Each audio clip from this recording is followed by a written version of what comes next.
तो चलिए आज बात करते हैं जीएसटी की दुनिया में हुए एक बहुत बड़े बदलाव के बारे में। एक ऐसा सिस्टम जो कई बिजनेस की एक बहुत बड़ी सिरदर्दी को दूर करने का वादा करता है। आइए गहराई से समझते हैं कि ये आखिर है क्या। अगर कोई बिजनेस चलाता है या फिर एक फ्रीलांसर है तो इस सवाल से तो जरूर पाला पड़ा होगा। इनपुट टैक्स क्रेडिट, जिसे हम आईटीसी भी कहते हैं, उसे क्लेम करना हमेशा से ही एक मुश्किल प्रोसेस रहा है, जिसमें ढेर सारी मैचिंग और चेकिंग करनी पड़ती थी। पहले का जो तरीका था वो किसी बड़ी पहेली को सुलझाने जैसा था। सोचिए जरा, एक तरफ आपका परचेज रजिस्टर, दूसरी तरफ जीएसटीआर 2A जिसमें आपके सप्लायर्स के सारे इनवॉइस दिखते हैं, और फिर जीएसटीआर 2B जो बताता है कि आप असल में किस पे क्रेडिट ले सकते हैं। इन सब को हाथ से मिलाना और फिर उसे अपने फाइनल जीएसटीआर 3B रिटर्न से मैच करना, अरे भाई, इसमें न सिर्फ घंटों लग जाते थे बल्कि एक जरा सी चूक का मतलब था सीधा सीधा क्रेडिट का नुकसान। तो इसी सारी सिरदर्दी को खत्म करने के लिए आया है इनवॉइस मैनेजमेंट सिस्टम यानी आईएमएस। सच कहूं तो ये गेम चेंजर है। ये जीएसटी पोर्टल पर एक ऐसी सुविधा है जो कंट्रोल सीधा रिसीवर यानी खरीदार के हाथों में दे देती है।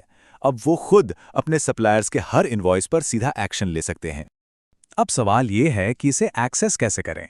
तो बस जीएसटी पोर्टल पर लॉगिन कीजिए, सर्विसेज में जाइए, फिर रिटर्न्स, और वहीं आपको इनवॉइस मैनेजमेंट सिस्टम यानी आईएमएस डैशबोर्ड का ऑप्शन दिख जाएगा।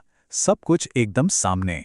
डैशबोर्ड पर आते ही सब कुछ शीशी की तरह साफ हो जाता है। सारे इनवॉइस 4 कैटेगरी में बंटे होते हैं। वो जिन पर कोई एक्शन नहीं लिया गया, जिन्हें आपने एक्सेप्ट कर लिया है, जिन्हें रिजेक्ट कर दिया है और जिन्हें पेंडिंग रखा गया है। मतलब कोई कंफ्यूजन नहीं, पूरी क्लैरिटी। प्रोसेस को इतना सिंपल रखा गया है कि पूछिए मत। हर इनवॉइस के आगे बस 3 बटन हैं, ए यानी एक्सेप्ट, आर यानी रिजेक्ट और पी यानी पेंडिंग। बस इतना ही।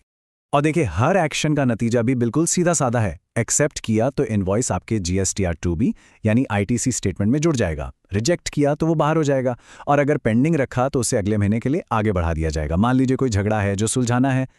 यहाँ एक बहुत बहुत ज़रूरी बात है जो याद रखनी है। अगर किसी इनवॉइस पर आपने कोई भी एक्शन नहीं लिया तो सिस्टम उसे अपने आप डीम्ड एक्सेप्टेड मान लेगा और आपके आईटीसी में शामिल कर देगा। टैक्स फाइलिंग के वक्त कोई सरप्राइज ना मिले, इसके लिए इस नियम को समझना बेहद ज़रूरी है।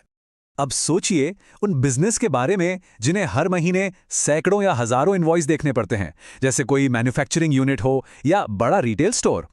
उनके लिए तो ये बल्क सिलेक्शन फीचर किसी वरदान से कम नहीं है। इससे एक साथ कई रिकॉर्ड्स पर एक्शन लिया जा सकता है, जिससे घंटों का मैनुअल काम मिनटों में हो जाता है। और हाँ, ये सिस्टम आपके काम करने के पुराने तरीकों का भी ध्यान रखता है।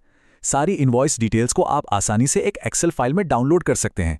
ये ऑफलाइन रिव्यू करने, रिकॉर्ड रखने और ऑडिट के लिए बहुत ही काम की चीज़ है। तो कुल मिलाकर देखें तो आईएमएस के फायदे साफ साफ नजर आते हैं। इससे एक्यूरेसी बढ़ती है, सप्लायर्स के साथ कम्युनिकेशन बेहतर होता है, कंप्लायंस आसान हो जाता है और इनपुट टैक्स क्रेडिट पर पूरा कंट्रोल मिलता है। मतलब पूरी प्रक्रिया में जबरदस्त ट्रांसपेरेंसी आ जाती है। अच्छा, जब सारे इनवॉइसेस पर एक्शन ले लिया तो आखिरी काम क्या है? बस कंप्यूट जीएसटीआर 2B बटन पर क्लिक करना। ये आपके आईटीसी स्टेटमेंट को फाइनल कर देता है, जिससे ये पक्का हो जाता है कि जीएसटीआर 3B रिटर्न में सबसे सही और अपडेटेड जानकारी ही जाए। लेकिन रुकिए, कहानी यहीं खत्म नहीं होती। ये सिस्टम लगातार विकसित हो रहा है, बेहतर हो रहा है। जीएसटीएन इसे और भी यूजफुल बनाने के लिए इसमें नए नए फीचर्स जोड़ता रहता है। जो सबसे बड़े और ताज़ा तरीन अपडेट्स में से एक है वो है इंपोर्ट ऑफ गुड्स यानी माल का आयात सेक्शन का जुड़ना। इसका मतलब ये है कि अब इंपोर्टर्स अपने इंपोर्ट से जुड़े डॉक्यूमेंट्स जैसे बिल ऑफ एंट्री को सीधे आईएमएस में ही मैनेज कर सकते हैं। जो लोग बाहर से सामान मंगवाते हैं उनके लिए एक बहुत बड़ी राहत है। इस नए सेक्शन में भी इंपोर्ट के हर सिनेरियो का ध्यान रखा गया है, चाहे वो विदेश से इंपोर्ट हो, किसी स्पेशल इकोनॉमिक जोन यानी एसईजेड से इंपोर्ट हो, या फिर इन डॉक्यूमेंट्स में कोई बदलाव करना हो। इससे आईएमएस का दायरा काफी बढ़ गया है और ये पहले से कहीं ज्यादा पावरफुल हो गया है। और ये जो ऑफिशियल बयान है ना, वो आईएमएस के असर को बिल्कुल सटीक तरीके से बयां करता है।